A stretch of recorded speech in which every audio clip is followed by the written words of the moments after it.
Salamat naman po dumating kayo, Aling Elsa. Kanina pa kasi sumasakit siya ng asawa ko eh. Nasaan ang asawa mo? Nandun po sa kwarto namin. Siguro naman nakahanda na lahat ng kakailanganin ko. Ayoko na kung kailan kailangan ko tsaka mo lang ihahanda ang lahat. Naihanda na po ni nanay kanina pa. Dito po, dito yung kwarto namin. Andre! Hindi ko na kaya! Ang sakit ng tiyan ko! Ay!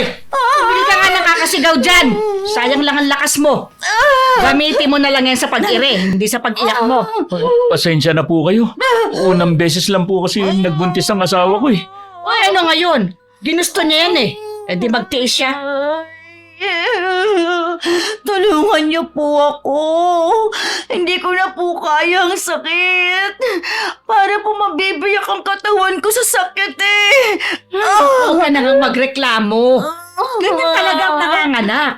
Lahat ng babae dumadaan din dyan. Andre! Oh, Dito ko lang sa tabi ko. Bakit magalaw ka ng galaw? Pumirmi ka na lang ha. Ay ikaw Andre, po. tabihan mo na nga para tumigil na sa kangangaway ang asawa mo. Opo. Nandito lang ako ha. Hindi kita iiwan. Ay naku, tumigil ka na nga sa kakaiyak mo. Kanina pa ako naririndi sa'yo Hindi niyo naman po siyang pagalitan. Lalo lang siya natatakot eh. Lahat ng sasabihin ko sundin mo lang para mailabas mo ng maayos ang anak mo. Sige. Hinga ng malalim. Opo. Hinga ng malalim, sabi ko. Huwag kang mahina. Ano ba? Gawin mo naman ng tama. Kapag humilab, iri agad.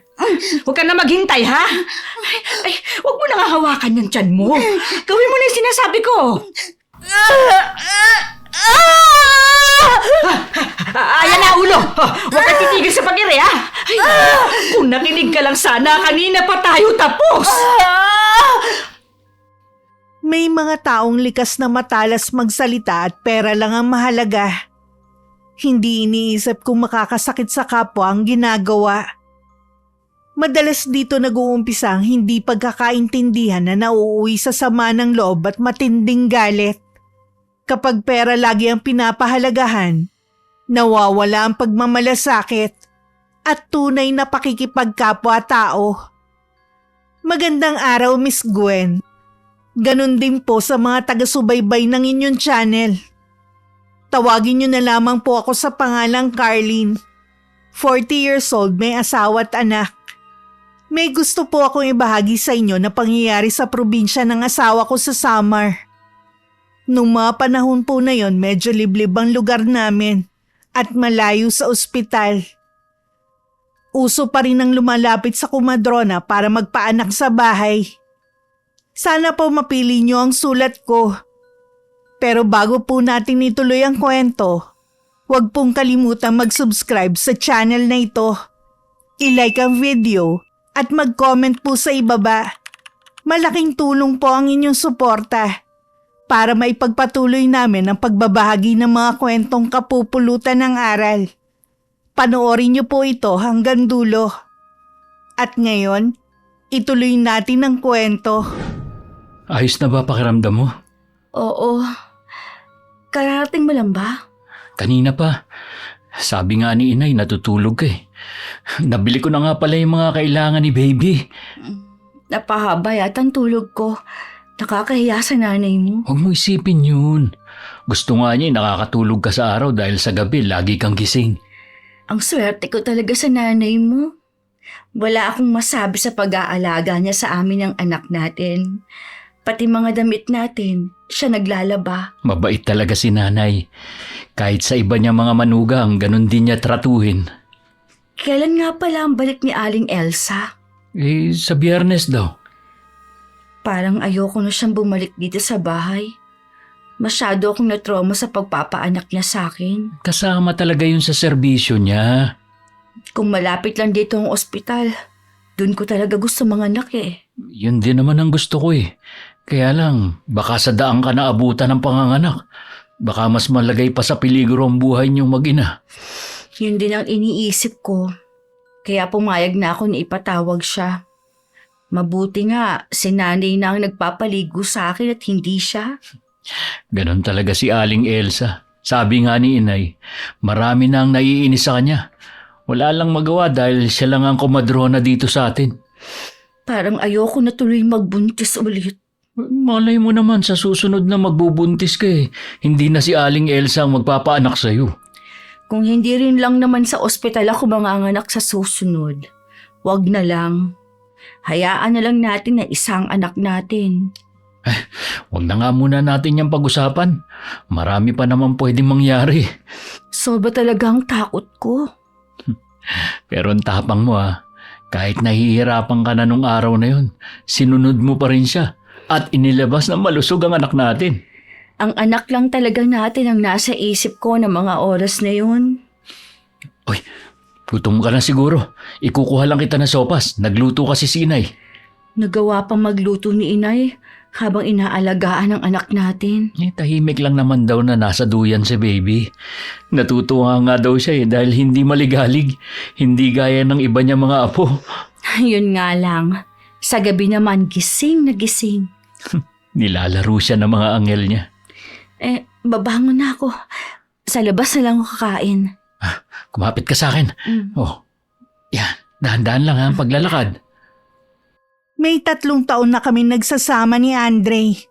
At matagal na rin namin ginustong magkaanak kaya nang mabuntis ako, pinatigil niya ako sa pagtatrabaho para maalagaan ko ang pagbubuntis ko. 5 buwan na ang dinadala ko nang mawalan siya ng trabaho. At napilitan kaming umuwi muna dito sa probinsya nila. Wala naman akong problema sa pamilya niya dahil mababait silang lahat. Isa lang ang kinaayawan ko sa lugar nila. Malayo sa lahat at nakakainip ang buong paligid. Mabuti na lang pumupunta ang mga kapatid ng asawa ko sa bahay para makipagkwentuhan. Mabuti naman ba dumalaw kayong mag-asawa dito sa bahay? Nako, nung isang araw pa nagayayad gitong kapatid mo Ngayon ko lang napagbigyan. Gustong gusto kasing makita ang anak nyo. Uy, kayo ba wala nang planong sundan ang dalawa niyong anak? Gusto na nga namin Total, 7 taon na ang bunso namin. Baka sakaling lalaki na. Oo nga, baka nga lalaki na ang bunso niyo Iba rin kasi kapag may lalaking anak buti ka pa nga lalaking panganay mo. Kaya nga saya ko Kaya lang, nadala na si Carlin.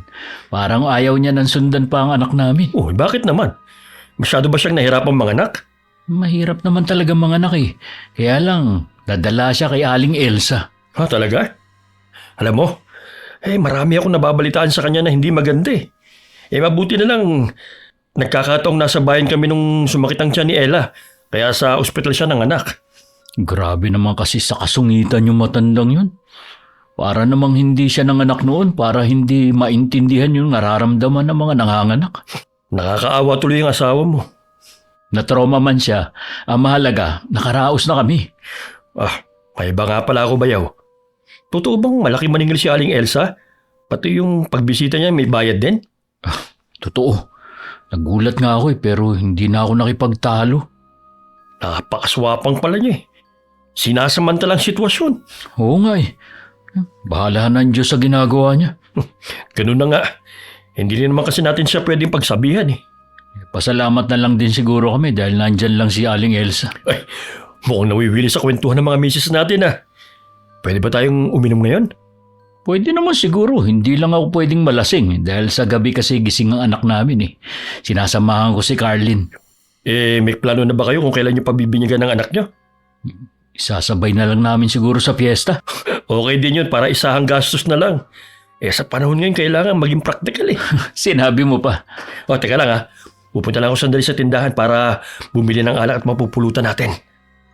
Habang masaya kami nag-uusap ni Ate Ella, umiinom naman ang mga asawa namin sa labas. Dinig pa nga namin ang tawanan nila. Doon na rin sa bahay pinakain ng biyanan ko ng hapunan ng mag-anak para pagdating sa kanila, magpapahinga na lang. Palibasa yun ang unang beses kong maging ina. Maraming bilin sa akin ng hipag ko na ikinatuwa ko naman. Dumating ang araw ng Biyernes. Katatapos lang namin mag-almusal nang dumating si Aling Elsa. Habang tinitingnan nga niya ako, panay din ang daldal niya. Malusog naman ang anak mo. Bala ka bang sundan kagad ang anak ninyo? Ako, wala na po Aling Elsa. Ang hirap po pala manganak. Gas-gas na ang linya na yan. Baka nga ilang buwan lang buntis ka na naman. Kung sakali man po na mabuntis ulit ako, ilang taon muna ang palilipasin namin. Maniwala ako sa'yo. Ako Ineng tumanda na sa pagpapaanak. Sa umpisa lang naman ng mga ganyang salita ng mga babae. Pero hindi rin naman nila mapigilan na bumuka ka. Siguro po ang ibang babae yun. Hindi naman po ako ganun. Ay nako, pwede ba? Huwag ka na nga magmalinis, Ineng. Hindi naman po ako nagmamalinis. Makikita mo, kakainin mo rin yung mga sinasabi mo sa akin. Babalik pa po ba kayo sa ibang araw para tignan ang kalagayan ko? Ay hindi na. Maayos ka naman at nakakabawi na ng lakas. Meron din kasi akong buntis na binibisita rito sa atin. Pwede po bang malaman kung sino yon? Akala ko kasi ako lang ang buntis dito nun. Paano kasi? Tinatago ni Angel ang pagbubuntis niya. Buntis po si Angela? Parang wala pa siyang 20 anyos Kaya nga tinago. Wala nga ang asawa. Ayaw pang panagutan ng lalaking nakabuntis. Ilang buwan na po ba ang pinagbubuntis niya? 6 o 7 buwan yata. Malapit na rin pala ang kabuanan niya. Isa ring maarte yung babaeng yun. Subukan lang niyang umiyak-iyak sa panganganak niya. Ingungod-ngod ko siya. Grabe naman po kayo magsalita. Bata pa po yun at talaga naman pong masakit manganak. Meron naman siyang idea na mahirap manganak. Pero nagpabuntis pa siya. Sana naman po, hinay-hinay lang kayo sa pagsasalita ninyo sa mga buntis. May damdamin din sila at nasasaktan. Babae kayo, dapat masigit niyong naiintindihan ang mga nararamdaman namin. Huwag mo nga akong pangaralan Alam ko kung anong ginagawa ko. Kung napagsasalitaan ko man kayo, tama lang yun sa inyo. Kung ayaw nilang makarinig sa akin ng masasakit na salita, abay doon sila sa ospital manganak. Alam niyo naman pong malayo ang ospital dito sa atin at laging nasa hukay ang kabilang paa ng buntis. Imposible para sa iba na agad makapunta sa ospital. Yun naman pala di tumigil sila sa kaartehan nila. Lalo na yung pag-iyak-iyak nila. Nakakarindi talaga Gaya mo nun. Hindi na lang ako nagsalita para sana hindi na humaba ang usapan. Pero nagpatuloy pa rin si Aling Elsa. Pakiramdam ko tuloy sa kanya ako mabibinat at hindi sa panganganak ko. Ang biyanan ko na rin ang nag-abot sa kanya ng bayad. Dahil si Andre ng mga oras na yon nasa trabaho pa. Sinabihan naman ako ni Inay na wag na lang pansinin ang mga sinabi ni Aling Elsa. At hindi na raw ito magbabago. Tama naman si Inay. Huwag mo nalang pansinin si Aling Elsa. Ay, huwag mo rin dibdibin na sinasabi niya. Hindi ko yata kayang gawin yon. Biruin mo, kapwa babae niya pagsasalitaan niya ng ganun. Gaya na lang ni Angela.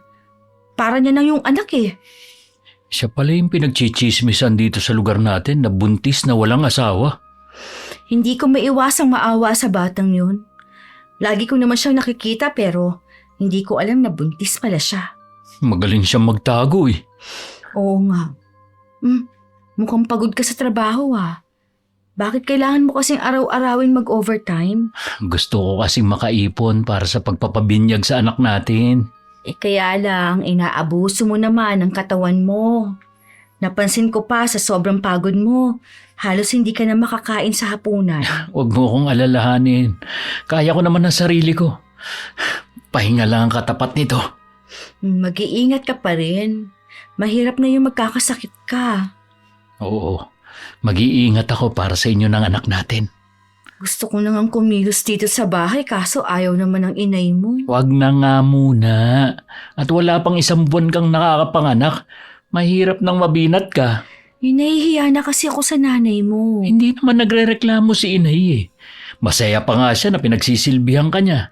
Kaya nga Sana, balang araw, maibalik ko sa kanyang lahat ng pag-aalaga niya sa amin ng anak natin. Huwag mo munang isipin yun. Mabuti pa. Matulog ka na.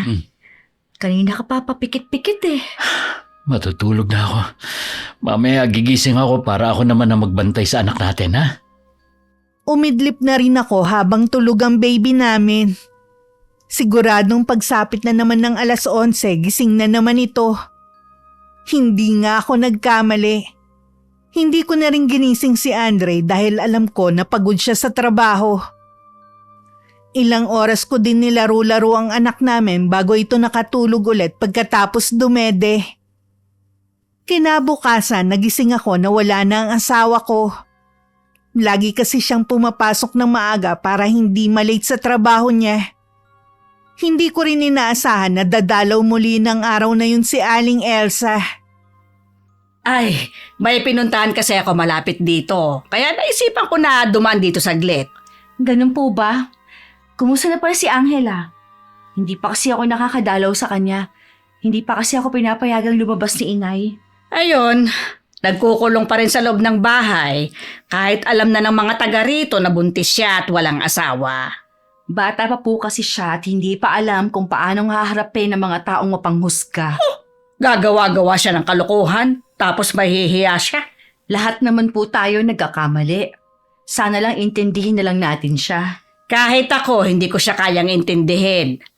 Kaya hanggang ngayon nga, hindi pa siya umaamin kung sinong ama ng pinagbubuntis niya. Kahit sa akin, ayaw sabihin. Irespeto na lang po sana natin ang desisyon niya. Kung hindi ko kaya siya paanakin sa araw ng panganganak niya. Huwag naman po kayo magbiro ng ganyan. Mukha ba ako nagbibiro, ha? Alam niyo na delikadong panganganak. Kung may kakayahan nga lang sila siguradong sa ospital pa rin nila gugustuhin ng mga anak. Kaya nga lang, wala silang pagpipilian. Parang minabalit mo naman yata ang kakayanan ko. Para sabihin ko sa'yo, mahigit 100 na ang napaanak ko. Kung tutusin, mas magaling pa at mas may karanasan ako sa mga doktor na nagpapaanak sa mga ospital. Alam naman namin yun. Pero hindi po kasi maganda ang lumalabas sa bibig ninyo. Ikaw dayo ka lang dito. Wala ka sa lugar para laging mangaral sa akin. Hindi na po maganda ang sinasabi ninyo sa mga taga rito. Sana naman po, baguhin ninyo ang pag-uugali ninyong yan. Ikaw lang naman ang may lakas ng loob na sabihin yan sa akin, Carlene. Walang sinasabi yung mga taga rito. Malaki ang respeto nila sa akin. Yun lang po ang akala ninyo. Ha! Kinakalaban mo ba ako, Ineng, ha? Abay, puro ka kasi kontra sa akin eh. Sinasabi ko lang po ang totoo sa inyo. Sa susunod nga na mabuntis ka ulit, wag mo na akong tatawagin para magpaanak sa'yo. Wala na akong pakialam sa'yo. Gaya nga po ng nasabi ko na sa inyo. Wala na po akong balak na sundan ang anak namin ng asawa ko. Huwag ka muna magsalita ng tapos. Yun po ang plano namin. Ay nako, makaalis na nga. Pakisabi na lang sa biyanan mo, galing ako dito. Sige ho. Baka mamaya pa kasi makauwi si Inay. Naikwento ko nga kay Andre ang pagdalaw ni Aling Elsa at ang naging pag-uusap namin. Pinayuhan niya ako na wag akong masyadong mataring makipag-usap sa kumadrona. Tsismosa din kasi ang matanda at mahilig magpakalat ng maling balita. Baka daw kasi mamaya, ichismis ako sa lugar namin. Pinagkibit balikat ko na lamang yun. Bilib din ako sa asawa mo sa lakas ng loob na sagutin si Aling Elsa. Sinabihan ko nga na hinay-hinay sa pagsagot Baka ka ako machismis siya. Oo nga pala, maliban sa pagiging masungit at mukhang pera, may pagkachismosa din na matandang yun, no? Ay, siya nga pala, kuya. Ano yung magandang balita na sinasabi mo? Nung isang araw, nagpa-check up ang ate mo. Napapadalas kasi ang pagkahilo niya Uy, ano sabi ng doktor? Ano daw ang dahilan ng hilo ni Ate Ella? Buntis na ulit ang ate mo. Ha? Malakas ang kutob ko na lalaki ng susunod namin magiging anak. Ay, congrats! Magandang balita nga yan. Mula nga nang malaman ko, hindi na ako mapakali. Parang gusto lang hilahin na mga araw. Halata ngang excited ka na Ang tagal na rin kasi naming hinihintay na mabuntis ulit ang ate mo Kahit ang mga magulang ko masaya din. Siguradong matutuwa si Inay at Carlin kapag sinabi ko yan sa kanila mamaya. Gusto sana kitang yayain na uminom Ayos lang ba? Ay, oo naman. Tama-tama, walang pasok bukas. Teka lang. Hindi ba manggagalit si Carlin? Uminom na kasi tayo nung nakaraan sa inyo Hindi yun. Ayaw lang niya yung iinom na parang wala nang bukas. Tsaka may dahilan naman kung bakit tayo iinom eh. Andre, kapag malaki na ang tiyan ng ate mo, balak sana naming hiramin si inay eh. Kung pwedeng samahan muna si Ella dito sa bahay. Alam mo naman na lingguhan ang uwi ko eh. Wala namang problema sa akin yun. Sigurado naman napapayag si inay. Iniisip ko lang kasi baka kailangan siya ng asawa mo. Sa mga panahon na yun, malakas na si Carlin at nakakakilos na sa bahay namin. Tsaka, uwian naman ako, di gaya mo. Salamat ha. Kahit may mga pagkakataon na may tampuhan sa loob ng pamilya natin lagi pa rin kayong nandyan para dumamay. Kaya nga pamilya tayo eh. Sino pa ba magtutulungan? Oo nga. Tara sa loob. Doon lang tayo minom. Mukhang uulan eh. Tumawag sa akin si Andre na nasa bahay siya ni na Ate Ella. Nagiya daw kasing uminom ang bayaw nito para mag-celebrate. Pag-uwi na lang daw niya ikukwento kung ano yun. Alam kong mamaya pa siya darating kasi day off niya bukas. Nauna na lang ako natulog. Hindi ko alam kung anong oras siya nakauwi. Habang kumakain kami ng almusal, saka niya sinabi na buntis nga ang ate niya. Oy, di ang saya nila mag-asawa. Sinabi mo pa. Kaya nga kahit pagod ako kahapon galing trabaho, pinagbigyan ko ng uminom kami. Kung pwede lang sana, iwasan mo nang uminom. Alam mo namang hindi maganda yan sa kalusugan. Alam ko naman yun. Si Kuya Dante lang naman ang kainuman ko lagi. Siya nga pala, malapit na ang piyesta. Galing dito si Aling Faye. Pinalista ko na ang anak natin na magpapabinyag. Excited na rin ako sa darating na binyag ng anak natin. Sa wakas, magiging ganap na siyang Kristiyano. Pupunta nga pala ang mga magulang ko bago ang araw ng piyesta. Sana magustuhan nila yung lugar namin. Oo naman, no? Kung hindi mo na itatanong, mahilig sa mga ganitong lugar si Itay. Ay sana magtagal rin sila dito sa atin. Malabo yun. Alam mo namang may trabaho pa si Itay. 3 araw lang ang paalam niya. Mabuti nga daw pinayagan siyang hindi pumasok. Ay, siya nga pala. Naisip mo na ba yung magiging handa natin? Kayo na lang ni Inay ang mag-isip. Yung magugustuhan ng mga bisita. Puro naman mga kamag-anak ninyong dadating eh. Mga magulang ko naman, walang problema sa kanila kung anong ihahanda. Sige, papaubaya ko na lang kay inay. Andre? Pwede bang ikaw na munang bahala kay baby? Oo naman. Bakit? May gagawin ka ba? Pupunta kasi ako kay na Angela. Di ba malapit na siya manganak? Dadalawin ko lang siya at ibibigay niya rin ng mga baru-baruan ni baby. Ay, hindi ko pala nasabi sa'yo. Nakita ko siya kahapon sa bakuran nila. Napansin ko nga na namamanas siya. Sabi nga ni Inay kanina, kaya gusto ko din siya makita eh. Nang usisain nga daw ni Inay si Aling Elsa, maayos naman daw ang lagay ni Angela. Dapat kasi naglalakad-lakad siya at malapit na ang kabuhanan niya.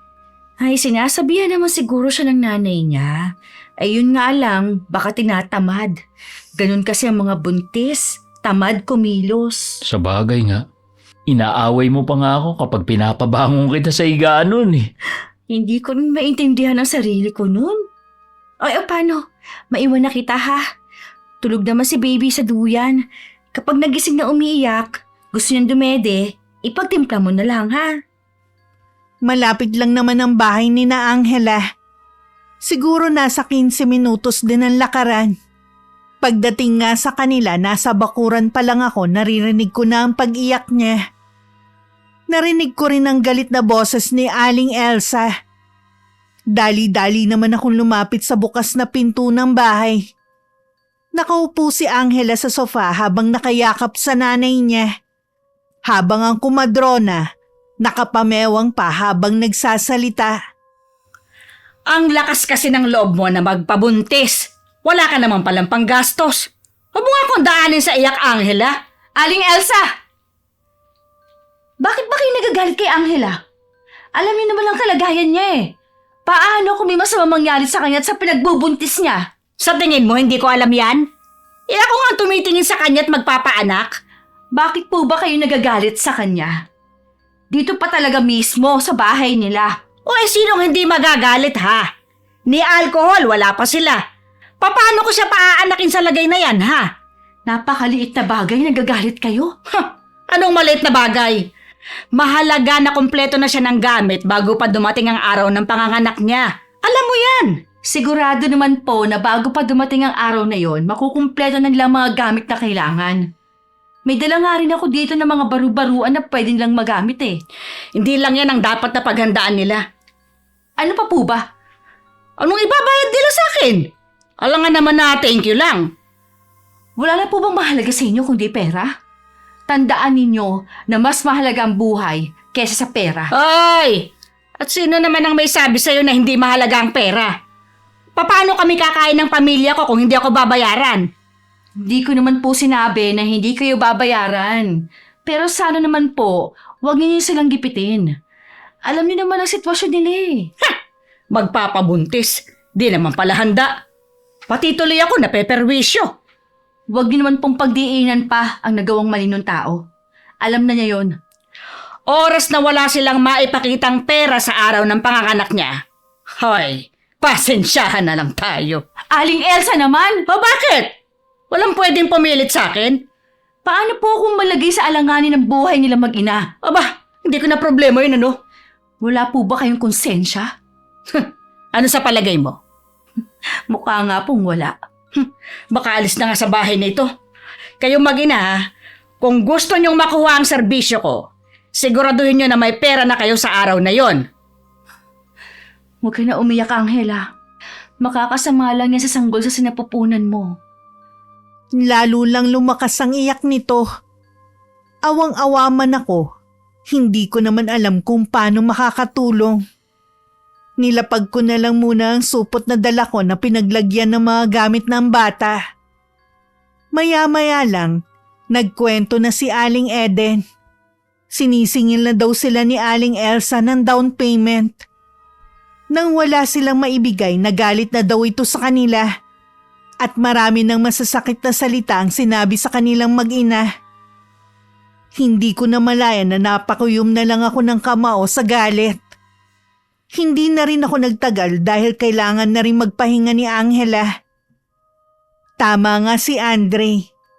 Namamanas ito at alam kong hindi maganda ang ganun sa buntis. Nang pauwi na ako, nadaanan ko pa si Aling Elsa na nakikipagchismisan sa harap ng tindahan. Kasama ang 3 numero 1 chismosa sa lugar namin. Bakit ang bilis mo naman? Nakausap mo ba si Angela? Oo. Umuwi na rin ako agad dahil hindi maganda ang pakiramdam ni Angela. Ayos ka lang ba? Namumula ka kasi. Nadatnan ko kasi dun si Aling Elsa na nagagalit sa mag-ina. Ha? Bakit naman siya magagalit? Mukha talaga siyang pera kasi. Biruin mo, humihingi na agad ng down payment sa mag-ina. Nang walang maibigay, kung ano-anong masasakit na salita na agad ang sinabi niya. Iyak nga na iyak si Angela eh. Wala ba siyang pakialam? Buntis yung tao? Wala siyang puso. Kaya siguro ako namumula dahil naha-high blood ako sa kanya. Uminom ka na nga muna ng tubig. Kuha lang kita. Maupo ka na muna dyan, ha? Nadaanan ko pa nga siya na nakikipagchismisan. Siguradong ang pobreng mag-ina ang pinag-uusapan nila. Ito yung tubig. Uminom ka muna. Sobra na talaga si Aling Elsa. Kaya lang kasi wala naman tayo sa lugar para makialam sa kanila. Mula nung dumating ako dito, naging malapit na si Angela sa akin dahil pala kaibigan siya kahit yung nanay niya. Kilala na mabait na tao. Sasabihin ko to kay Inay. Baka may maisip siyang paraan. Kung may pera lang sana ako eh. Kahit ako na lang magbayad kay Aling Elsa. Kaso nga, sakto lang yung pera natin at meron din tayong pinaglalaanan. Makakagawa naman siguro ng paraan ng mga magulang niya. Sana nga. Tingin ko rin kay Angela, hindi maganda ang lagay niya eh. Tapos, pasasamain pa ng loob ni Aling Elsa. Makakarma din si Aling Elsa sa mga ginagawa niya sa kapwa niya. Hintayin lang talaga niya.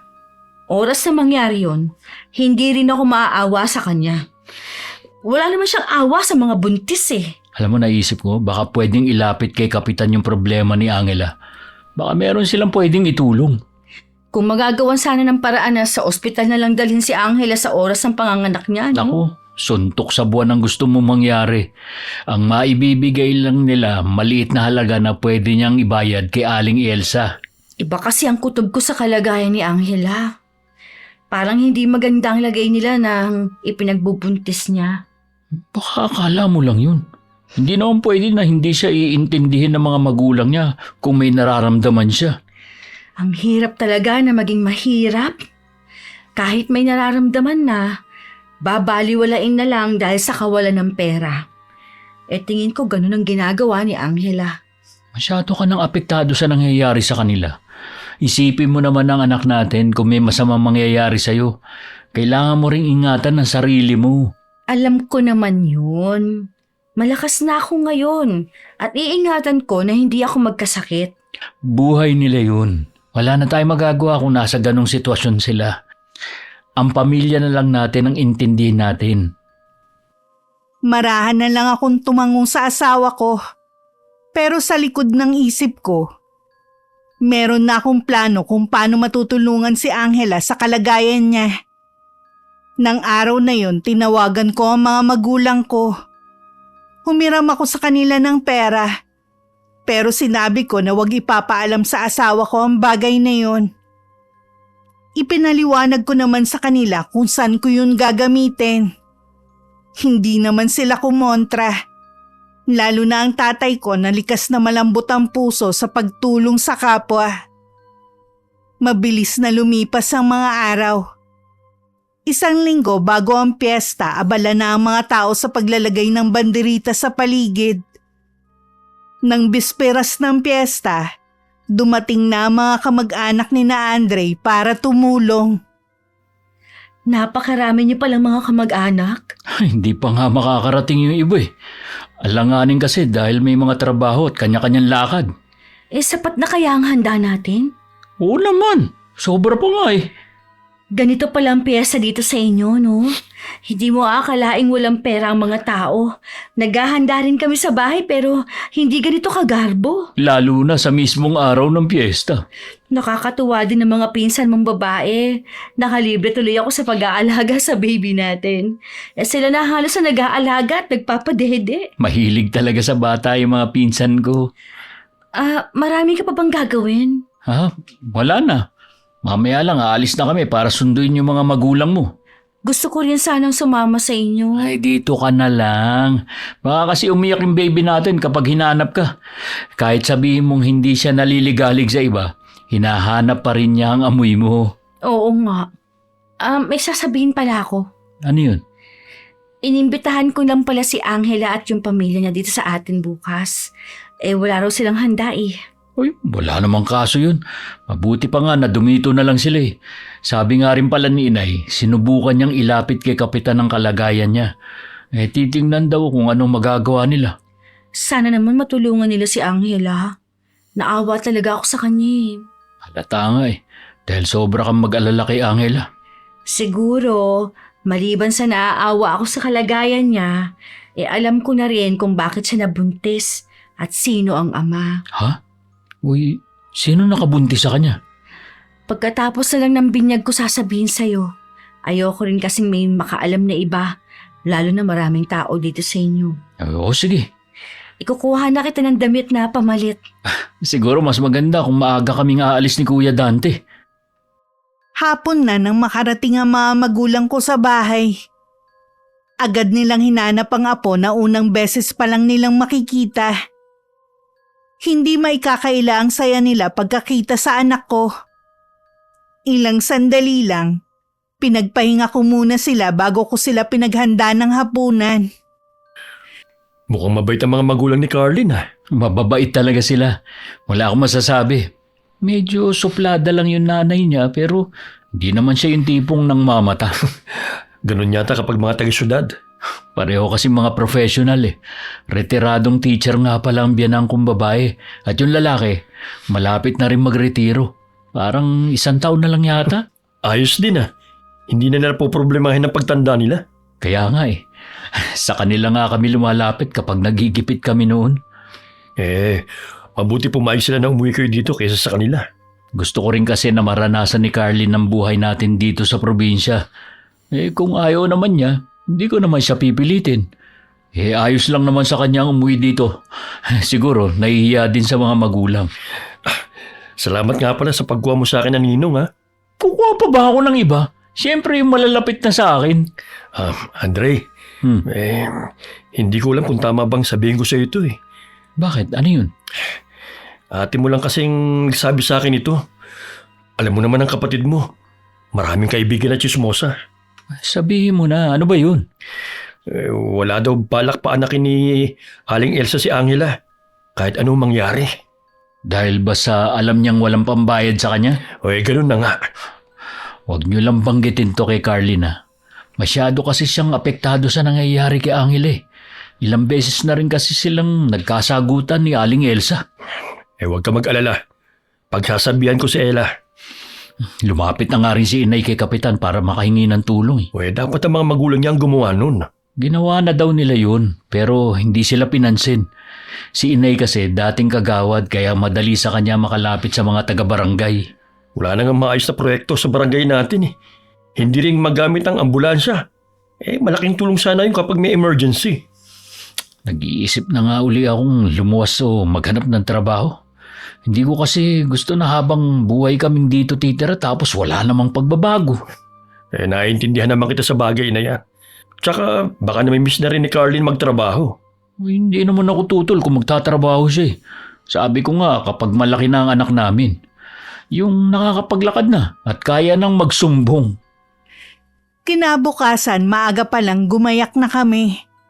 10:00 kasi ang oras ng binyag sa kapilya na nasa loob din ng barangay. Sa simbahan na maghihintay ang mga ninong at ninang. 20 pares ang kinuha ng asawa ko na lahat kamag-anak niya. Naging maayos naman ang okasyon hanggang sa makauwi kami. Habang kumakain nga ang mga ninong at ninang, may hinahanap ang mga mata ko. Sino ba hinahanap mo? Kanina ka pa palingalinga. Mahaba na yung leg mo. Napansin mo ba si Angela at ang pamilya niya? Hindi. Sa tingin ko, hindi na sila pupunta. Siguro nga. Baka naunahan na naman ng hiya si Angela. Padadalhan ko nilang sila ng pagkain. Utusan ko na lang yung isa kong pamangkin na magdala ng pagkain sa kanila. Ako na maghahanda. Mabuti pa kumain ka na muna. Hindi pa naman ako nagugutom. Kanina pa kasi ako kinakabahan eh. Bakit naman? Kung kailan naman nakaraos na tayo sa pagpapabinyag. Hindi ko maipaliwanag eh. Hindi kaya sa pag-iisip yan? Wala naman akong iniisip. Baka dahil nag-aalala ka kay Angela. Babae din kasi ako. Kaya alam ko kung gaano kahirap ang pinagdadaanan niya. O tapos, ganun pa ang sitwasyon niya. Parang doble ang hirap niya. Oo nga. Habang nag-uusap nga kami ni Andre, biglang dumaan ang ambulansya. Lahat ng mga nandun nakasunod din ang tingin sa dumaan na sasakyan. Lahat sila nagtatanong kung anong meron.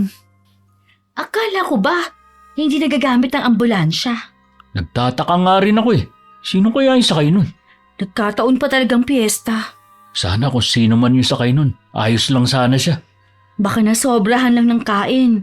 Kaya dapat talaga hinay-hinay lang sa mga ganitong okasyon. Hindi rin naman kasi maiwasan, lalo na kung maraming pagkain.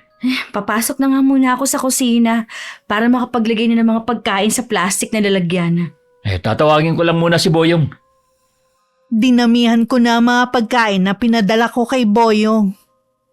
Baka kasi hindi rin sila namiesta sa iba dahil nahihiya. Pero pagkaraan lang ng ilang sandali, bumalik din ang binatilyo dala ang mga pinadala ko. Wala raw tao sa bahay ni na Angela. Saan kaya sila nagpunta? Baka namiesta din. Baka maya-maya na, andito na rin sila. Siguro nga. Itatabi ko na lang to. Tawagin mo ako kapag dumating sila ha. Hanggang nung hapon, hindi dumating si Angela. Hindi na rin nawala ang kaba sa dibdib ko. Imbis na ang babae ang dumating ng araw na yon, si Aling Elsa ang dumating. Balisa ito at nanginginig pa. Binati siya ng biyanan kong babae at inalok na kumain. Pero tumanggi ito. Nang mga oras na yun, kokonti na lang ang mga bisita. Mukhang wala pa kayong alam. Tungkol po ba sa dumana ambulansya? Sino po bang sakay nun? Walang iba kundi si Angela. Ano po? Bakit? Manganganak na ba siya ngayon? Akala ko sa katapusan pa ng buwan. Nagkamali siguro siya ng bilang. Alam ko nga rin sa katapusan pa siya manganganak. Kayo po ba yung tumawag ng ambulansya? Hindi. Isang kakilala lang ang nagsabi sa akin. Sana naman ayos lang si Angela. Oo nga. Hindi naman ako nagkulang ng paalala sa kanya. Kaya lang po ba kayo nagpunta rito para ibalita yan? Oo. Total, nandyan lang naman ako. Dumaan na ako dito. Baka kasi hindi nyo pa alam. Siguradong magugulat si Carlin. Nasaan bang asawa mo? Nasa loob po siya eh. Kausap yung mga magulang niya. Dumating kasi sila kahapon. O siya, aalis na ako. Naalala ko may gagawin pa pala ako. Ano kaya nangyari kay Angela? Naalala ko yung sinabi ni Carlin na hindi maganda ang lagay niya. Sana naman ayos lang siya. Hangatan lang yun. Tingin ko hindi naman talaga nagmamalasakit eh. Gusto lang magkalat ng chismis. Wala naman talaga siyang pagmamalasakit sa kapwa niya eh. Pera lang ang mahalaga sa kanya. Hindi ko tuloy maiwasan mag-alala sa asawa ko. Kamatakot. Regular namang nakakapagpa-check up si Ate Ella sa doktor eh. Oo nga. Kaya lang hindi ko pa rin maiwasan na mangamba. Kahit ano pa maging anak niyo ni ate, mas mabuti siguro kung huling beses nang magbubuntis si ate. May edad na rin kasi siya. Tama ka. Dapat nga siguro, hindi na kami nagplano na magbuntis siya. Nandyan na naman yan eh.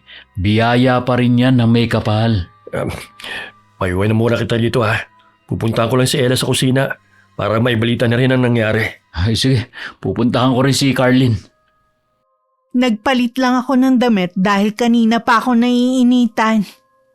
Yun pa kasi ang suot ko kanina sa chapel.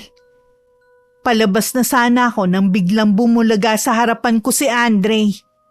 Hinila niya ulit ako papasok ng kwarto. Naipinagtaka ko naman. Umalis na ba ang mga bisita sa labas? Meron pa mga naiwan. Alam mo, nalaman ko kung sino yung sakay ng ambulansya kanina. O, sino daw ang sakay? Si Angela. Ha? Ano daw ang nangyari sa kanya? Manganganak na ba siya? Hindi malinaw yung pagkakasabi ni Aling Elsa kanina eh. Pero tingin ko maaga siyang manganganak. Sana naman nasa maayos silang lagay ng sanggol sa sinapupunan niya.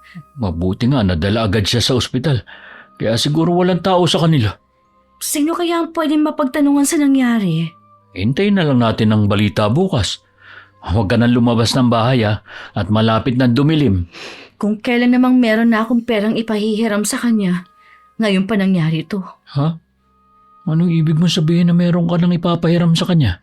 Nagsabi kasi ako sa mga magulang ko na kung pwede ako makahiram ng pera.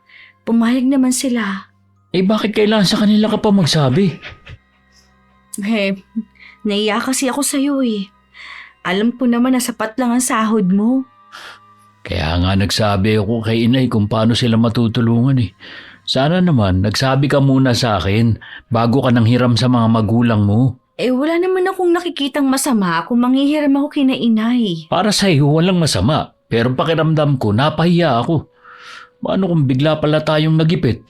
Lalapit ka na lang basta sa kanila nang hindi nagpapaalam sa akin? Siyempre hindi. Ngayon lang naman to. At huli na rin to na paglapit ko sa kanila. Desperado na kasi akong matulungan si Angela eh. Alam ko naman yun. Lahat tayo gusto siyang tulungan. Hindi ko na uulitin na hindi magsabi sa'yo ng plano ko. Huwag ka na sana magtampo. Nung gabi, hindi ako makatulog. Hindi dahil sa pagod, kundi sa pag-iisip kay Angela. Panay din ang dasal ko na sana hindi delikado ang buhay nito. Pero hindi lahat ng dasal natin pinakikinggan. Kinabukasan bago magtanghali dumating ang biyanan ko. At sinabi na iuwi na sa kanila ang labi ni Angela. Wala na raw buhay ang babae bago pa dumating ng ospital. Angela! Patawad ko, wala ako nagawa! Alam niya na totoong nagmamalasakit ka sa kanya. Siguro hanggang doon na lang talaga ang buhay niyo. Dapat pinilit ko siya magpa-check up nun eh. Alam ko, hindi na maganda ang lagay niya. Kahit sabihin mo yun sa kanya, alam mong mahirap para sa kanilang pamilya na gawin yun. May hawak na akong pera. Sana nagamit niya. Tana, makakasama sa yung sobrang pag-iyak eh. Tama na. Napakabata pa niya para mamatay. Alam kong maraming nangihinayang sa pagkamatay niya. Ang magagawa lang natin, ipagdasal siya. Sinamahan ako ng mga magulang ko sa kwarto ko habang umiiyak. Kahit sila nalulungkot din. Nabanggit nga din ni inay na plano sana nilang ampunin ng sanggol kung papayag si Angela.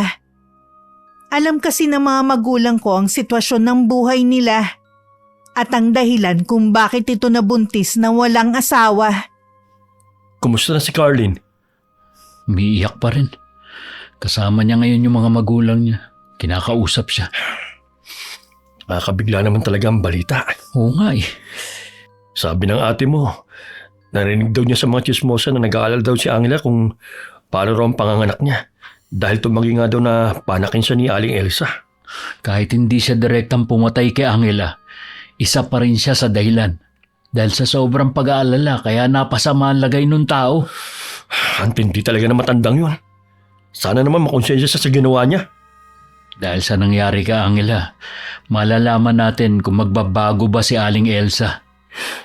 Hindi biro na may mamatay. Tatabla na siguro yun. Kuya, ingatan mo sana si Ate Ella ha? Huwag ka mag-alala. Hindi ko siya pababayaan. Mas lalo ko pa siyang aalagaan. Bago lumuwas ang mga magulang ko, sinamahan ko pa sila sa burol ni Angela. Nagbigay din sila ng konting halaga sa mga magulang nito.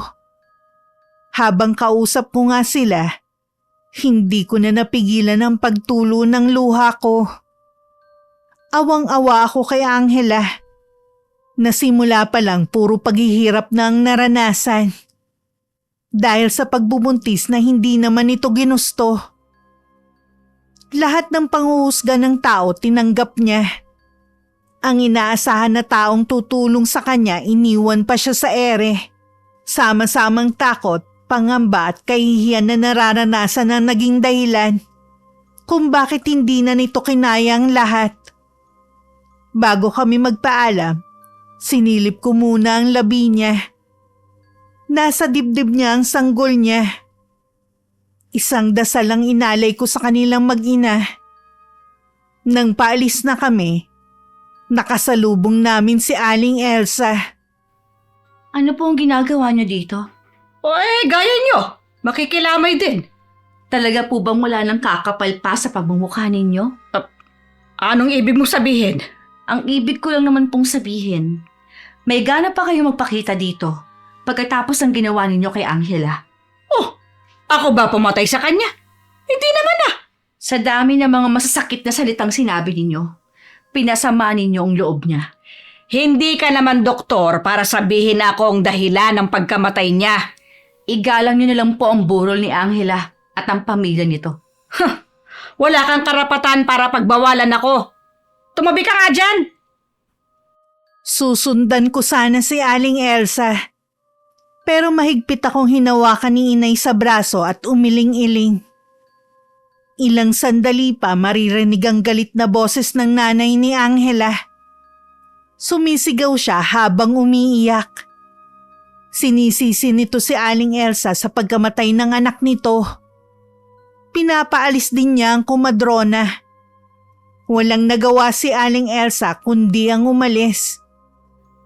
Kung nakinig lang sana kayo sa akin. Oh, hindi ka pa pala umaalis? Ano, masaya ka ba na makita mo akong pinahiya? Kulang pa po yan sa nararamdaman nilang pagdadalamhati. Kahit buong pamilya pa ni Angel ang sumisi sa akin, wala akong pakialam. Gusto nilang ibaling ang sisi sa iba para malinis ang konsensya nila. Pabaya silang mga magulang. Hinayaan nila ang kumirengkeng ang anak nila. O ayan tuloy, nabuntis ng walang asawa. Hindi po yan ang dahilan kung bakit nabuntis si Angela. Biktima siya ng pangahalay ng naging amo niya. Ano ka mo? Imbis na kayo sanang umintindi sa kanya, kayo pang nagpapakalat ng kasinungalingang sa totoong nangyari sa kanya. Imbis na manahimik na lang kayo. Alam niyo na nga ang kalagayan nila eh. Ginigipit niyo pa. Wala na rin naman tayong magagawa dahil patay na siya. Maging aral na sana sa inyong nangyari. Huwag niyo nang gagawin sa ibang ginawa ninyo kay Angela. Hindi sa lahat ng oras, pera ang mahalaga. Nangaral ka na naman. Huwag po kayong mag-alala. Huling pangangaral ko na ito sa inyo. 2 beses pa akong bumalik sa burol ni Angela. Gustuhin ko mang bumalik ulit at sumama sa paghahatid sa kanya sa huling hantungan. Hindi ko na rin nagawa dahil nagkatrangkaso ako. Mabuti na lang may magaling na manggagamot sa lugar namin. Pinatawas ako ng biyanan ko at inalagaan sa hilot. Nabalita akong nangyari kay Carlin. Kamusta na siya ngayon? Mabuti na ang lagay niya. Medyo nangihina nga lang. Hindi kaya nabinat ang asawa mo? Binat nga sabi ng manggagamot na si Mang Lino eh. Delikadong binat. Dapat mag-iingat na si Carlin. Bibi pa ang anak niyo. Yun nga sabi ko eh. Naalagaan naman siya ni inay kapag nasa trabaho ako. Hindi kaya dahil sa pag-iisip niya sa nangyari kay Angela kaya siya nagkasakit? Pwede.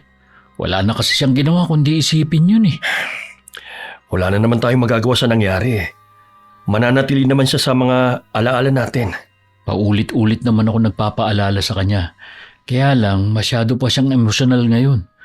Ganon kasi asawa ko eh kapag napapalapit sa isang tao. Mabait naman kasi si Angela. At madaling makagaanan ng loob. Nasiya lang siya ng mabuntis. Alam mo bang... Ay, si Aling Elsa parating. Nahinto sa pag-uusap ang dalawa nang dumating si Aling Elsa at lumapit pa sa kanila. Ngumiti pa nga ito. Bakit tumigil kayo sa pag-uusap nyo? Saan po ang punta niyo, Aling Elsa? Sa inyo sana. Gusto ko makausap ang nanay mo. Pasensya na po kayo. Hindi niya kayo makakaharap ngayon eh. Ay, ganun ba? Buti nakita kita. Di na lang pala ako tutuloy sa inyo. Ay, nakita ko si Ella kahapon. Ang laki na ng tiyan niya. Opo. Baka gusto mong tignan ko siya. Hindi na po. Sa ospital na po mga anak ang asawa ko. Oo nga pala. Sa ospital siya nanganak sa 2 ninyong anak. Hindi sa lahat ng oras sa ospital kayo makakatakbo. Kung tutuusin, mas mura naman akong maningil. Mas komportable lang po kami sa ospital. Wala ka lang yatang tiwala sa akin. Sa dami ng napaanak ko na sa lugar natin at sa iba pang barangay, bukod tanging ikaw lang ang hindi bilib sa akin, Dante. Hindi naman po sa ganun. Uy, huwag ka na magpaliwanag. Alam kong wala kang tiwala sa akin. Itong tandaan mo oras na mga ilangan ka sa akin, hindi kita tutulungan. Kayo ni Ella. Kahit na kailan po, hindi kami lalapit sa inyo. Huwag kang magsalita ng tapos. Marami na ang gumawa niyan, pero kinain din ang sinabi. Diyan na nga kayo. Mabuti naman, umalis na rin siya. Wala na siguro nagtitiwala sa kanya pagkatapos na nangyari kay Angela. Kaya namimilit siya. Masungit pa rin siya sa kabila ng nangyari. Di man lang kababakasan ng lungkot. Yun na siguro ang ugali ng matandang yun. Nag-iiba na talaga ang pakiramdam ko kapag nasa paligid lang ang matandang yun. Naiintindihan kita. Lalo na may sakit pa si Carlin. Ay, oo nga pala. Dadaan pa ako sa talipapa bago umuwi. Sige, alis na ako. Sa susunod kami naman ang ate mong pupunta sa inyo. Inabot pa ng 2 linggo bago ko tuluyang gumaling sa pagkakasakit ko. Laking pasasalamat ko sa biyenan ko sa matyagang pag-aalaga niya sa akin at sa anak ko. Nakakaramdam pa rin ako ng lungkot. Pero alam kong tanggap na rin ng mga magulang ni Angela ang nangyari sa kanya.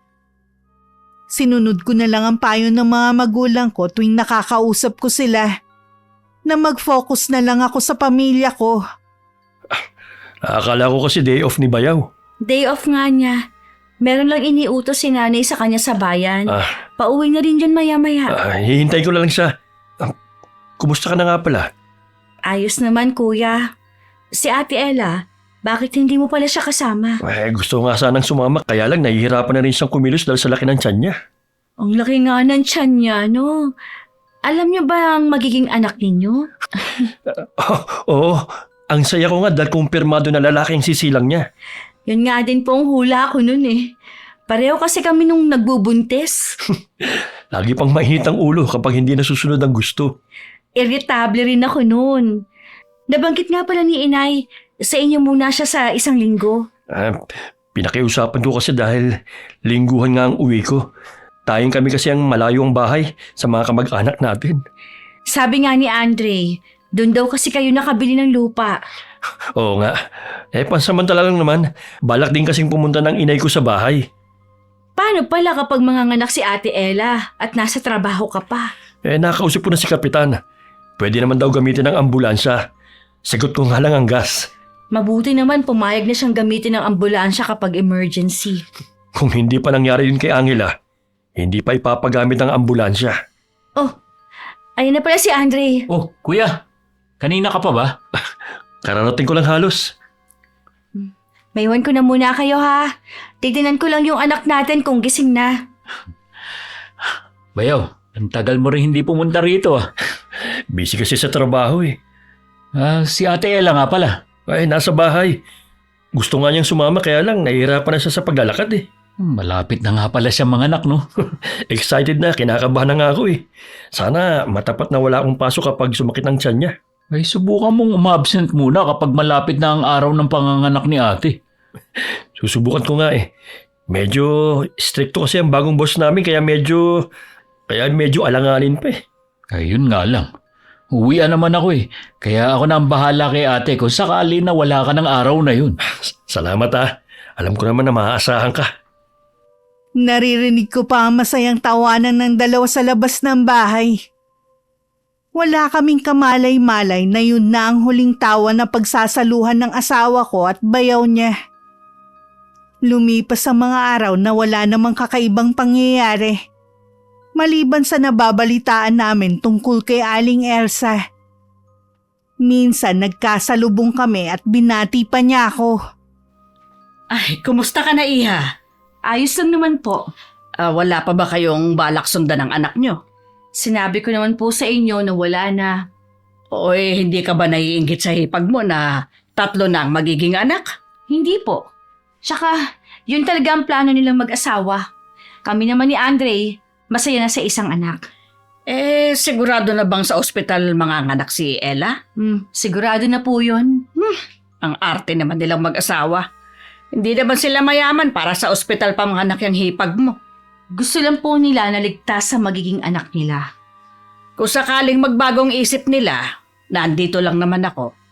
Bakit niyo po ba kasi pinipilit na kayo magpaanak sa hipag ko?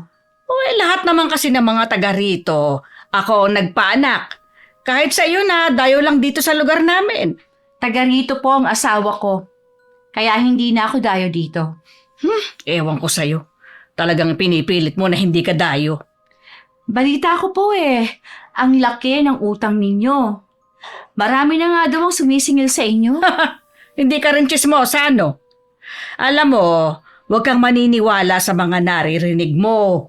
Ang biyenan ko po ang nagkwento sa akin na nangihiram kayo sa kanya. Kinukumbinsin niyo pa siya na kayo na lang ang magpapaanak kay Ate Ella para magkapera kayo.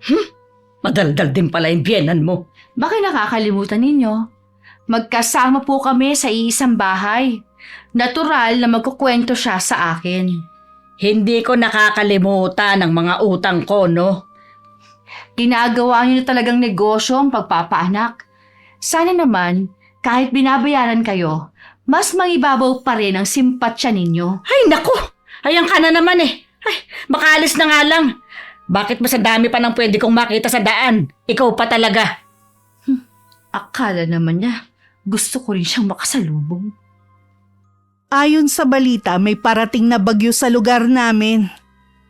Maaga pa lang naghahanda na kami kung sakaling lumakas ang hangin at ulan. Nung hapon sinundo na ni Andre si Ate Ella at mga anak nito para sa bahay na muna sila. Kahit kasi may bagyo, may pasok pa rin ang asawa nito at posibleng hindi makauwi ng ilang araw. Hindi lang namin inaasahan na habang pinapalipas namin ng bagyo, sasakitan siya ng hipag ko. Kahit malakas ang hangin at ulan, pinuntahan ni Andre ang barangay para hiramin sana ang ambulansya. Pero sa kasamaang palad, hindi rin daw ito makakadaan dahil sa mga natumbang puno sa daan. Hindi pa naman daw ganun katindi ang sakit ng tiyan ni Ate Ella. Kahit na, kailangan pa rin siyang madala sa ospital. Bakit kaya napaaga ang pagsakit ng tiyan niya? Natapat pa talaga na may bagyo. Nagtataka nga rin si inay.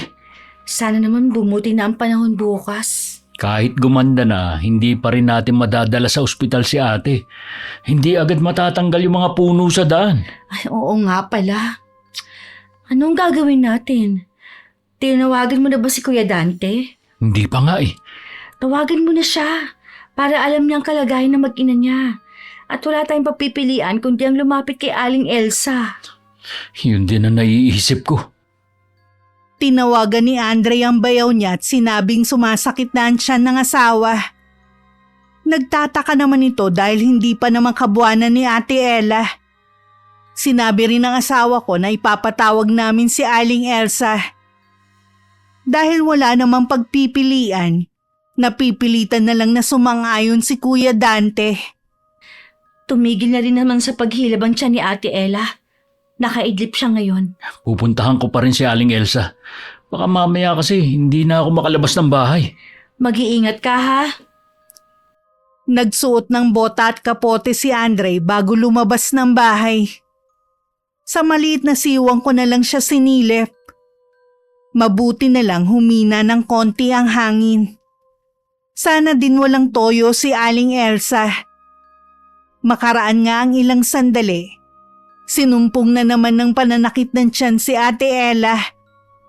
Sa pagkakataong yun, mas matindi ang sakit. At napasabi pa siya na gusto nang lumabas ng sanggol. Tao po! Aling Elsa! Tao po! Ay, naku, sino ba itong... Andre? Ano ginagawa mo dito? Aling Elsa, sumasakit na po ang tiyan ng ate ko. Pwede ba kayong sumama sa akin? Oy, akala ko ba sa ospital niya gustong manganak? Bakit ngayon pinapatawag niyo ako? Hindi rin po kasi madadaanan yung kalsada dahil sa mga nabuwal na puno. Baka bukas humina na rin ang bagyo. Makakapaghintay naman siguro ang ate mo. Aling Elsa, emergency po ito. Maawa naman kay sa ate ko. Ngayon, nagmamakaawa kayo sa akin. Nakikiusap ako sa inyo. Magbabayad naman kami. Dahil masama ang panahon, mataas ang presyo ng serbisyo ko. Po? Pero Aling Elsa... Ay, hindi naman ako namimilit. Sige po. Payag na ako basta sumama lang kayo sa akin. O siya, sige. Hintayin mo ako dito. Pakibilisan lang po. Napatingin na lang si Andre sa langit. Nag-uumpisa na naman kasing lumakas ang hangin at ulan. Napatingin din siya sa bahay ng kumadrona. Kailangan na nilang magmadali. Babisa nga talaga ang orasyon na tinuro sa akin ang kakilala ko. Mabuti na lang at nabulungan ko na nun si Ella nang makasalubong ko siya sa daan.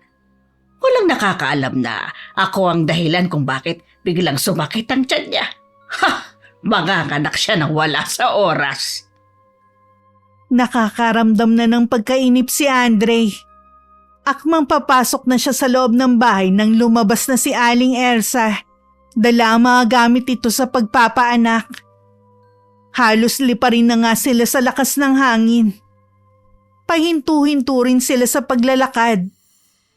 Kailangang malaki ang ibabayad niyo sa akin. Aba, hindi biro ang sumuong sa bagyo. Baka magkasakit pa ako nito. Huwag na po muna natin pag-usapan yung pera. Ang mahalaga makarating tayo ng ligtas sa bahay namin. Kung bakit naman kasi ngayon pa pinili ng ate mo na manganak? Kung kailan may bagyo? Nagtataka nga rin po kami kung bakit biglang sumakit ang tiyan niya. Sa katapusan pa yung due date niya. Siguro gustong-gusto ng lumabas ng anak niya. Halos 1 oras din kami naghintay sa pagdating ni na Andre. Pagkarating nga nila, nagpalit muna ng damit si Aling Elsa dahil basang-basa ito. Ipinagtimpla ko rin sila ng kape.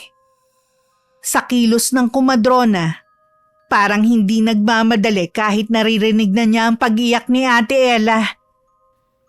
Mabuti na kumbinsi mo siyang sumama. Pumayag kasi ako sa kondisyon niya. Ano naman? Malaki daw ang kailangang ibayad sa kanya. Pumayag ka naman. Tingnan mo nga ang kilos. Alam mong walang emergency. Sinamantala nga niya yung pagkakataon. Wala naman akong pagpipilian eh. Bigla tuloy naalala ko si Angela. Alam ko ang iniisip mo. Hindi makakatulong ang sobrang pag-alala. Pasensya na. Kumusta na kaya sila sa loob? Nasa loob naman si inay eh. Hindi niya pababayaan si ate. Panay ang usal ko ng dasal na sana makaraos na sa panganganak si Ate Ella. Nang mga oras na yun, mas malakas na ang hangin. Kulang na lang matuklap ang bubong ng bahay. Mabuti na lang maaga pa lang natali na ang mga yun at nalagyan ng pampabigat. Sige, eri pa. Malapit ang lumabas ang ulo ng sanggol. Konti na lang. Imbis na iyak ng sanggol ang marinig namin, isang malakas na sigaw ang umalingaw sa nakasarang kwarto. Makaraan ng ilang sandali, takot na lumabas ng kwarto si Aling Elsa. Ano pong nangyari? Ang sanggol, wala nang buhay. Patay ang anak ni Ella. Ano po? Paano nangyari yun?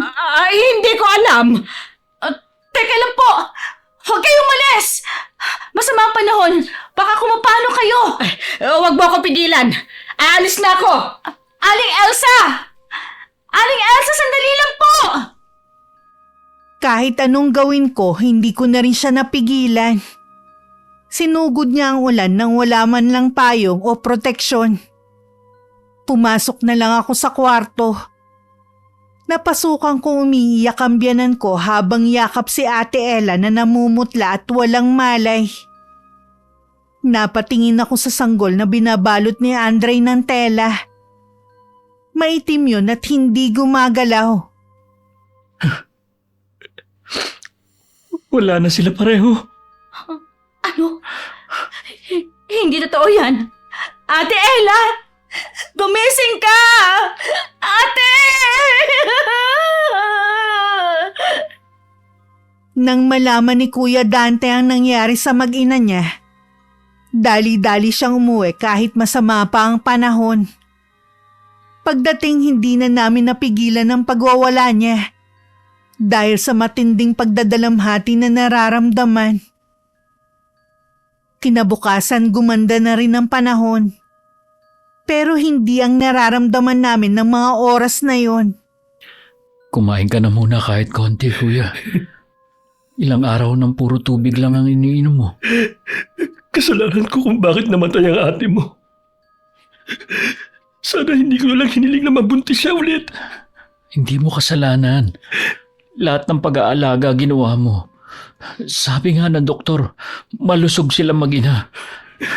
Ang nakakapagtaka lang, hindi pa naman niya kabuwanan pero sumakit na ang tiyan ni ate. Hindi ko rin alam kung bakit nagkaganon. Wala pa ako sa tabi niya nung nanganak siya. Hindi ko man lang siya nadamayan. Nakita mo naman ang itsura ng sanggol. Palaisipan din yun sa amin ni inay. Bakit nga pala nangingitim ang sanggol? Nung lumabas yun, nangingitim na raw.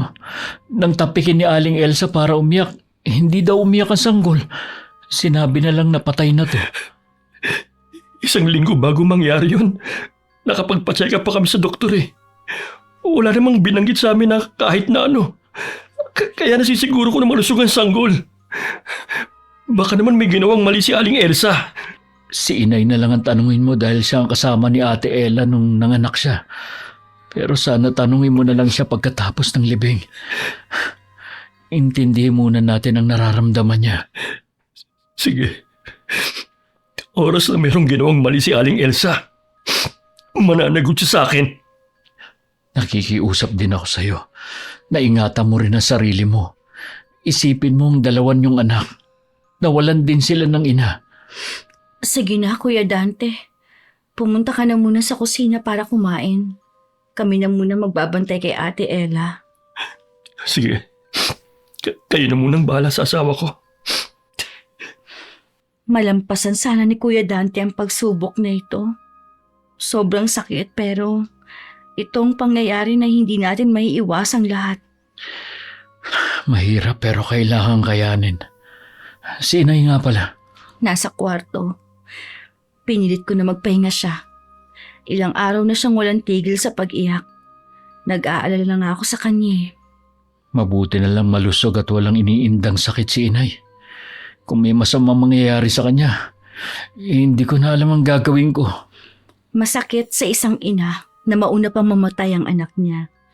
Walang makakapantay sa pagdadalamhati ng isang ina. Tama ka. Ang mga magulang ni Angela nandito. Ako nang bahala sa kanila.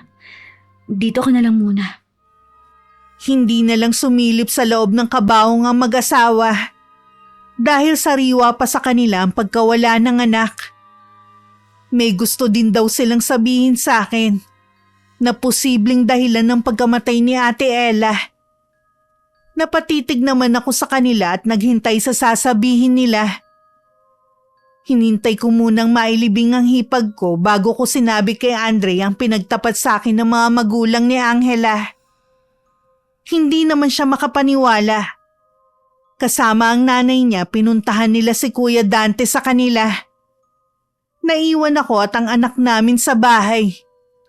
Dumating naman si Aling Elsa para maningil. Pinalipas ko lang talaga ang libing ni Ella bago ako maningil. Wala po kasi ang mag-ina dito. Anong oras kaya sila uuwi? Kaalis lang po nila eh. Hihintayin ko na lang sila. Aling Elsa, pagkatapos na nangyari, may gana pa talaga kayong maningil. Oh, at bakit hindi ako maniningil?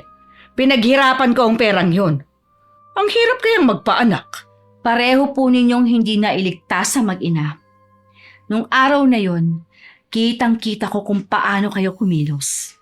Parang walang emergency ng mga sandali na yon. Pasalamat na nga lang kayo't pumunta pa ako. Sana nga po, hindi nilang kayo pumunta. Baka buhay pa ang mag-ina. Ako ba ang sinisisi niyo kung bakit namatay ang mag-ina? Hindi pa po kabuanan ng hipag ko pero sumakit na ang tiyan niya. May nakapagsabi sa akin gumagamit daw kayo ng orasyon para humilab agad ang tiyan ng isang buntis kahit hindi pa oras ng panganganak. Ganun po ba ang ginawa ninyo sa hipag ko? Hindi ko alam ang sinasabi mo. Oras po na malaman ni Kuya Dante ang ginawa ninyo. Aanihin po ninyo ang galit niya. Sa kanila ba pumunta ang mag-ina? Ganun na nga po. Wala akong ginagawa na masama. Gusto ko lang paanakin si Ella noon. Paano niyo po may papaliwanag na patay na ang sanggol ng lumabas yun? At bakit nangingitim ang balat niya? Malusog ang mag-ina dahil lagi sila nagpapacheck up sa doktor. Oy, hindi ko alam. Basta patay na yung sanggol. Sana umamin na lang kayo kung meron man kayong ginawa. Wala ba kayong konsensya? Bakit ba ang kulit mong babae ka? Ayaw niyo lang yatang magbayad eh. Babayaran namin kayo. Pera lang naman yun eh. Pero buhay ang nawala sa amin. Ang mabuti pa, Carlene, ipahatid yun na lang ang bayad sa bahay. Marami din akong ginagawa. Pagdating sa kanila ni Aling Elsa, agad siyang pumunta sa maliit na altar na nasa sulok ng bahay niya. Agad niyang itinago ang ebidensya na nagpapatunay sa ginagawa niya sa mga buntis na ayaw sa kanyang magpaanak. Ang intensyon ko lang naman, maagang paanakin si Ella. Hindi ko naman akalain na mamamatay silang mag-ina. Ay naku, oras na mapatunayan nila na totoong hinala nila. Lalong masisira ang pangalan ko sa mga tao. Binalot ng matinding takot ang pagkatao ni Aling Elsa. Parang gusto na lang niyang mag-alsa balutan dahil sa nagawang mali. Akmang papasok siya sa kwarto nang marinig ang galit na boses sa labas. Nang dumungaw siya, nakita niya si Kuya Dante. Pinipigilan nito ng asawa ko na pumasok sa bahay ng kumadrona. Lumabas ka dyan! Harapin mo ako! Ano bang kailangan mo sa akin? Hayop ka! Pinatay mo ang mag-ina ko! Alam ko lang ginawa mo! Ay, sino ba nagsabi sa'yo na may ginawa ko sa mag-ina mo? Iharap mo nga sa akin! Ang huling biktima mo nagsabi sa mga magulang ni Angela. Mabuti na lang. Albular yung tiyuhin niya. Kaya nagapan ang pinagbubuntis niya. Ay, hindi ko alam ang sinasabi mo, Dante. Itong tandaan mo. Hindi kita mapapatawad sa ginawa mo. Tama na nga yung pagbibintang mo. Magbayad na lang kayo sa serbisyo ko. Kahit na piso, hindi kita babayaran. Ikaw ang dahilan kung bakit nawala ang mag-ina ko. Subukan mo lang na hindi ako bayaran. Ipapatawag kita kay Kapitan. Wala akong pakialam. Ha! Magkakasubukan tayo. Huwag mo akong hinahamon. Puro pera na lang ang mahalaga sa inyo. Pero buhay ang nawala ng dahil sa'yo. Bibigyan lang kita hanggang sa bukas para ipadala rito sa bahay ang pera. Huwag na muna kayong tumalikod. Kinakausap ko pa kayo. Aling Elsa! Aling Elsa! Nakumbinsi naman ni Andre ang bayaw na umalis na sila sa lugar na yon. Lalo na marami nang nag-uusyoso ng mga kapitbahay. Nang muling sumilip si Aling Elsa, wala na ang dalawa. Noon lang siya nakahinga ng maluwag. Ay, buti naman umalis na sila. Ang tinutukoy niya ay si Delia. Iyon lang naman ang may tiyuhin na albularyo na nakatira sa kabilang baryo. Ay, hindi na rin ako pwedeng tumira dito. Pero saan naman kaya ako pupunta? Habang palayo ang dalawa sa lugar, nagpupuyos pa rin sa galit si Kuya Dante. Pilit naman siyang pinapakalma ng asawa ko. Huminahon ka, kuya. Kung magpapadalos-dalos ka, baka ikaw din ang mapahamak sa uli. Hindi mo ako masisisi. Mag-ina kong nawala sa akin. Kailangan magbayad ang matandang yun. Yun din ang gusto kong mangyari. Pero paano natin siya mapaparusahan sa ginawa niya? May alam akong paraan. Magdurusa sa higit pa sa nangyari sa mag-ina ko. Higit pa sa nararamdaman ko ngayon. Huwag mo sanang ilagay sa kamay mo ang batas, kuya. Sa ibang paraan ko sa sisingilin nang hindi nadudungisan ng kamay ko ng dugo niya.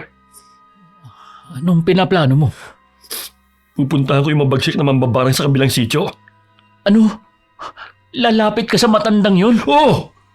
Yun lang ang paraan ko para mabigyan ng hustisya ang pagkamatay ng mag-ina ko. Sa kamay ng kumadronang yun. Kuya! Huwag mo nang subukan pang pigilan ako. Walang sino man ang makakapigil sa gagawin ko. Baka kung ano maging kapalit sa paglapit mo sa mambabarang na yun, ha? Nakahanda ako sa anumang hihingi niya sa akin. Hindi kita pipigilan sa balak mong gawin. Pero sana magbago ang isip mo. Ayoko mapahama ka. Alam ko na hindi rin yun gugustuhin ni Ate Ella. Ilang araw ko nang napapansin ang pagiging tahimik ni Andre. Minsan nahuhuli ko siyang nakatingin sa malayo. Alam kong merong gumugulo sa isipan niya. Tuwing tinatanong ko naman siya, laging wala ang sinasagot niya. Pero hindi ako naniniwala. Isang araw dumalaw si Kuya Dante. Kapansin-pansin ang pagkabawas ng timbang nito. Kahit ang pag-aahit hindi na magawa. Kinukutuban ako na meron silang tinatago. Lalo na ayaw nilang iparinig sa akin ang pinag-uusapan nila. Tinuloy mo rin pala. Wala akong sinabi na hindi ko itutuloy. Alam kong nasasaktan ka pero hindi tama na kumapit ka sa karunungang itim para lang makapaghiganti. Bakit? Meron ka pa bang naiisip para mabigyan ng hustisya ang pagkawala ng ate mo? Ha? Kapag ba nagsumbong tayo sa mga pulis, paniniwala nila tayo? Baka mapagkamalan pa nila tayong mga baliw. Hindi naman natutulog ang Diyos. Alam niya mga kasamaan na ginagawa ng kapwa natin. May paraan siya kung paano mabibigyan ng hustisya ang mga naaapi. Hindi ko na maihintay ang sandaling yun kung kailan siya kikilos. Hindi sana dahilan na nangyari kay Ate Ella para makalimot ka. Isipin mo naman ang mga anak niyo. Isa pa palang dahilan kung bakit ako pumunta rito.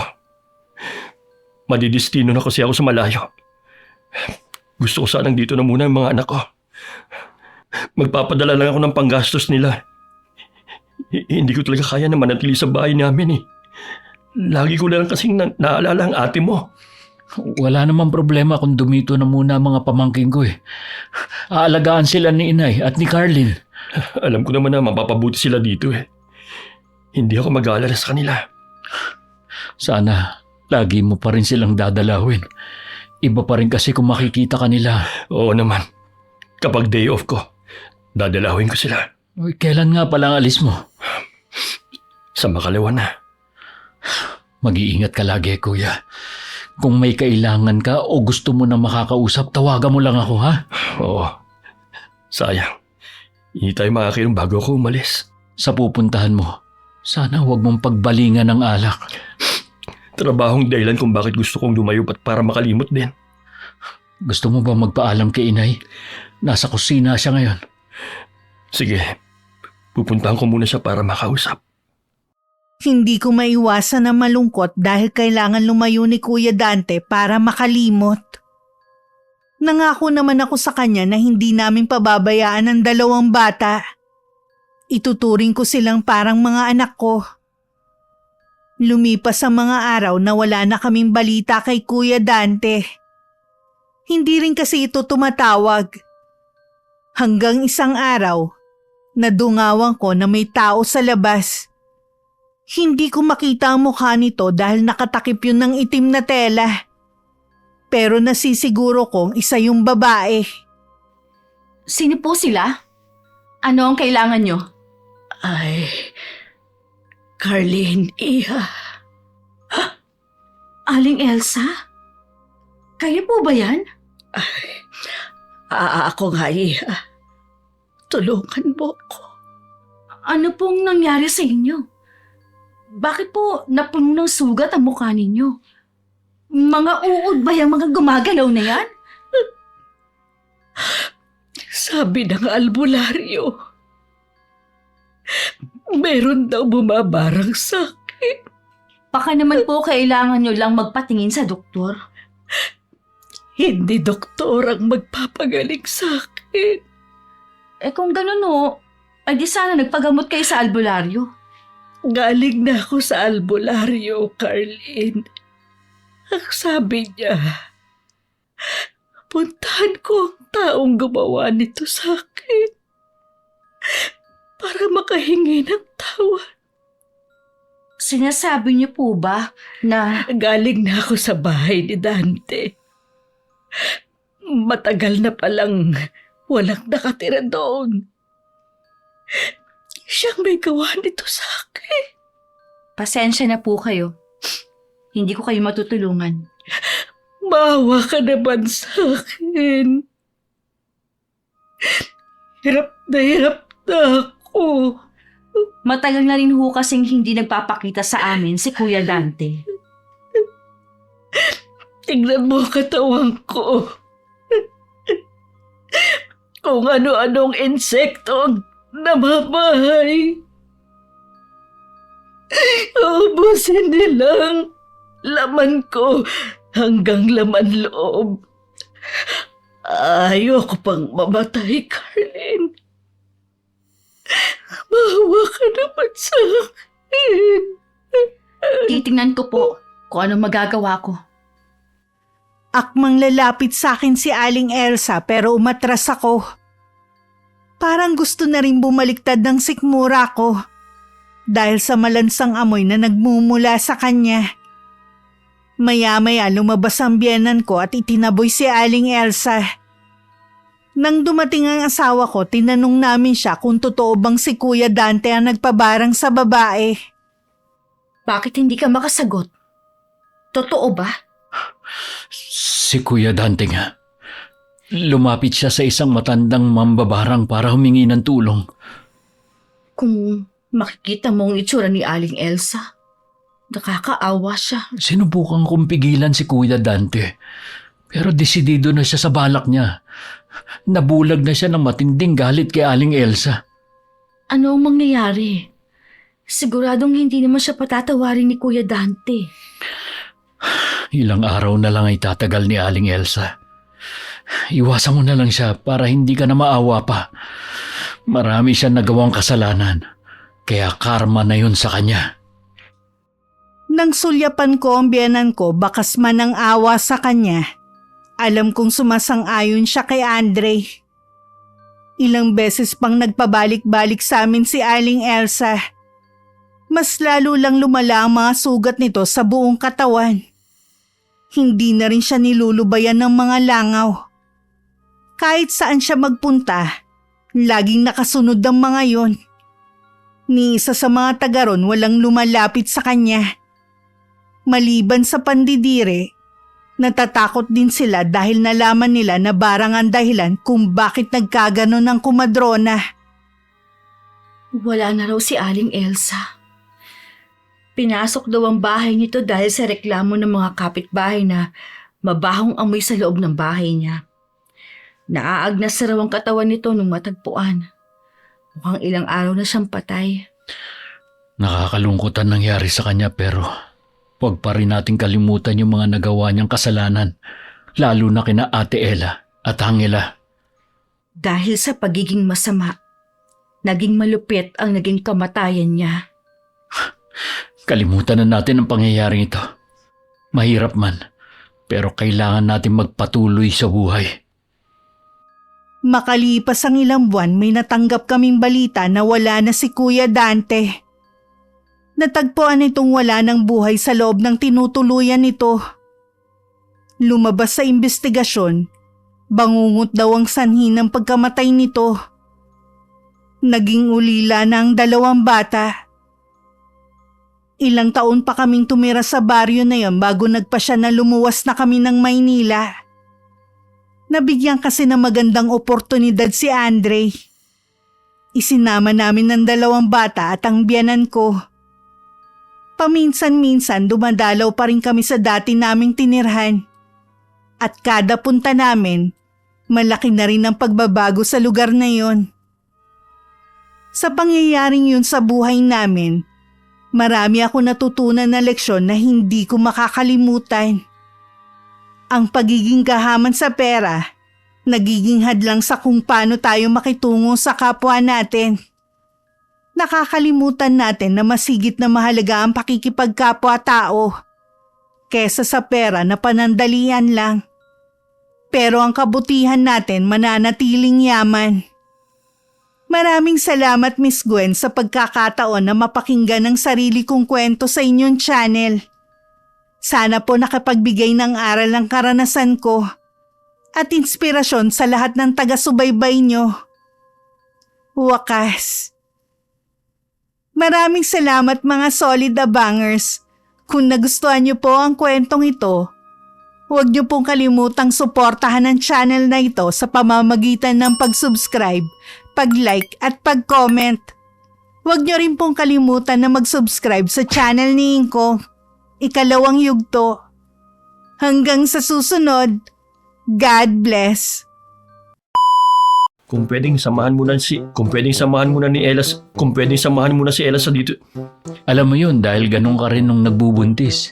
Inaaway mo pa nga ako kapag binapabaririgan eh. Alam mo yun dahil ganun ka rin nung nagbubuntis. Inaaway mo pa nga ako kapag pinagbabangon. Pinagbabangon. Makakaarma din si Aling Elsa sa mga ginagawa niya sa kopya niya. Binabasa ko, tulog ka na ba? Are you awake?